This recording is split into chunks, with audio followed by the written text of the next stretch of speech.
Today is my birthday, and on birthdays, people often ask themselves, what kind of advice would you have for your previous self? Let's try to do something different. What if we did the exact opposite?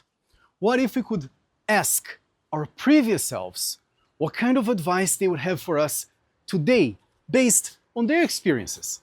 So in this episode, I'm going to go through 5 versions of myself and see what kind of hidden knowledge they had that I had completely forgotten. And at the end of the episode, we're going to have one piece of advice for the next 10 years. So I hope you join me. My name is Pedro Bonatto. This is Wanderings, and let's go on a little time-traveling excavation together. Chalo, let's go.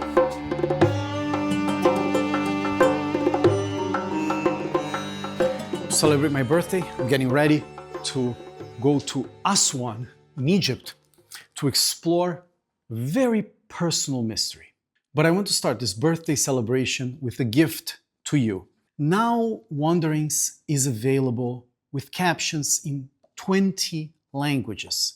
So I hope by the next few episodes they're going to be available in all languages that currently have ability to transcribe. I really want that language not be a barrier for people to enjoy content, and this is my contribution. So if you enjoy these episodes and you think someone that doesn't speak English would benefit from it, it will be available in their language. So that's my gift to you. I hope you keep the Wanderings passport and stamp another episode in our encounters. Now, gifts that you have given to me since the beginning of this project, when I released episode 0. Start before you're ready. I got messages of encouragement from friends, family, complete strangers that stumble into the project, into the channel. And that was very, very nice to hear, because when you start a new project, you're kind of like not sure how it's going to be received. I actually printed for my wall of evidence, for my wall of wanderings, the first message that I got from a friend of mine, Charlotte. I haven't seen her in like more than a decade, and when we met, it was very brief. She said 100%, perfectly the boost I needed, so big thanks. And I thank you, Charlotte, and everybody, merci, because having these messages really makes the project keep going. It's not about the views, it's not about legacy, it's all about the fun, but it's also about the contribution. So when I hear things like this, I get very, very happy. So that is from episode 0. Now, the gift I got from episode 1, 1001 Beginnings, was I asked on social media questions from friends and from whoever was following me. And I got a bunch of them, and I will compile an episode that is all with practical questions, because they were all about travel in a practical way.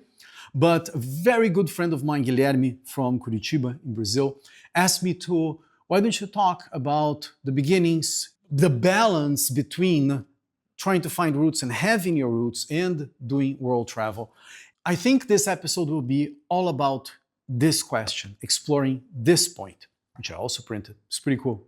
Valeu, Giba. So, first thing to note, travel is a metaphor. We want to go from one state to another to combine past desires, present reality, and our wishes for the future. So it applies in all kinds of journeys that we have. And as I was reflecting over this past 5 decades of experience, that there were kind of very specific moments that I was searching for something and I thought I didn't have the answer. But now looking back, I actually think I did. So let's go on this consideration that life may be one big origin story. And I want to start with my beginning. Okay. My first memory of travel was actually in imagination, not in reality. It was already to imaginary worlds. And I wanted to share with you my love for comic books. I actually learned how to read by my mom reading the comic books, and it really got my imagination and absolutely captured my imagination, the idea that someone was creating those things. They did not just exist in the world, they came from a person, a real person that drew it and came up with those ideas. And I felt so connected to it, to the point that I started wondering if I could do it myself. That was the beginning of getting my action figures and mapping the whole house and going with the action figures and looking down and looking up and creating stories and arcs that would continue throughout a whole season. And in a very deep way, it was the beginning of my wanderings into becoming an artist. Another thing that happened was that my dad, as a journalist, would bring to me newspaper clips of the things that I was interested in science, in history, in arts, and I would, over time, put on the walls both the artworks that were inspiring me and the stories from around the world.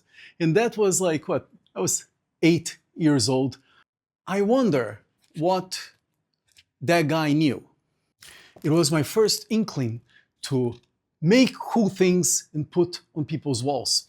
What that 8-year-old self did not know, but I know now, is that he thought that as soon as he thought he should be an artist, he should immediately be one, because his superheroes did not have a long journey of becoming the heroes. They suddenly were bit by a radioactive spider, and suddenly they had all these powers. And I think I was thinking the same way. I did not know that in order to be a master artist, you need to practice the mastery of art. But what he knew, that he was right all along, go make things that you think are cool and offer to put on people's walls. So at around 14 is when I discovered a tribe. I was trying to find the people that were like me and how art manifested in, back then, the 20th century. And I discovered photography for the first time. My uncle actually taught me photography for the first time. And there's actually a photo of me looking at the camera for the first time. And that's pretty cool. It was my first international trip. It was the first time that I started doing theater. And I found people that were inspired by the same things I was. This mixture of mythology, of beauty, of high art, how in the 21st century and in the 20th century, art was put on the walls. And this was one of the best times of my life. But the problem I had back then is that I thought I either had to be an actor or a photographer or a painter or a sculptor. I did not know yet the concept of mixing arts, of being a multimedia artist. And it took me quite a long time to figure that one out. But the one thing I knew already, and this advice I should take to heart today, is you gotta go find your tribe. You gotta be surrounded by the people that are seeking the same things that you are. At 25, it came the time to focus on service to other people. So I actually joined a government job. But back then I thought that serving others had to come from not serving yourself. And I think even back then, as I was beginning the design of my future explorations, was the first time that I discovered the tabla, my main instrument. I was already screaming to my future self, let your craft be of service. In my 30s is when my international wanderings began. It's when I moved to Canada and decided to try to become a photographer and a musician and combine all my passions. It was a time when I actually finally started doing things. And just the act of starting again and again and again gave me already one of the most important treasures of my life, that is when I met my wife during my search and we joined forces. The problem is that I was so worried about who was going to allow me to become an artist. Who were the gatekeepers? Who should I please in order to get in? But the advice from that previous self, that 34-year-old that was searching for love and adventure, still valid today. You gotta keep starting again and again.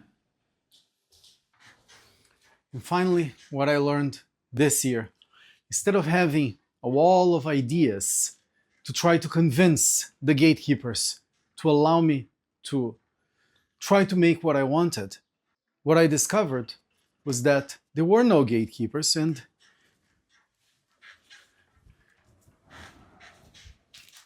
if I wanted something on the wall, I have to put it myself. And I guess my most recent advice: don't worry about the gatekeepers. It's your responsibility to make it and show it.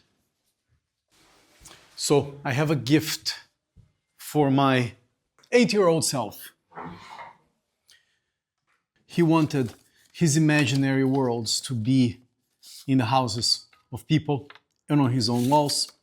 So I made for him these postcards of 2 of my photos, 2 collectibles that now he has on the walls, 2 pieces of an imaginary world that he had set himself off to create, and now it's available to everyone. That's my gift to him. But I let him give me a gift for myself as well. This is a gimbal. It's a stabilizer. And it's something that as a child I would only dream about, me looking at the action figures and trying to come up with camera motions. Today, it's available to everyone. Technically, this is a work tool, but to my 8-year-old self, this is fun.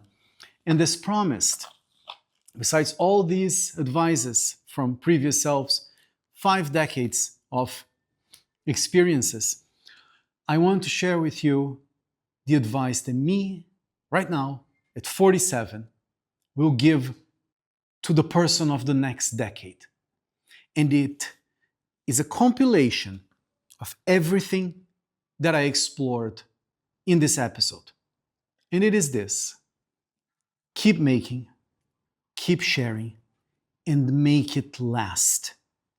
So I hope future Pedro sees this and he makes me very happy with the gift of wanderings continuing. On the next episode, I'm going to take you to Aswan in Egypt and show you my personal mystery. This is the unfinished obelisk, supposedly made by Queen Hatshepsut about 3,000 years ago, and it was left unfinished, buried in the sand. If it was being completed, it would have been the biggest obelisk ever.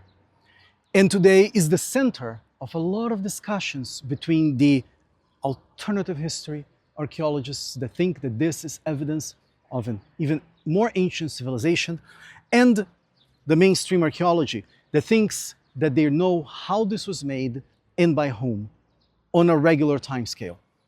I don't know what the answer is, but I do believe we need to have both skepticism and wonder to try to figure out things scientifically, but also artistically, because for me, this thing represents the unfinished, impossible task. And we all have those in our lives, the things that no matter what we do, will remain unfinished. And that will be the subject of the next episode. My name is Pedro Bonatto. This has been Wanderings, and I'm very glad to have you accompany me in this new excavation of ancient wisdom.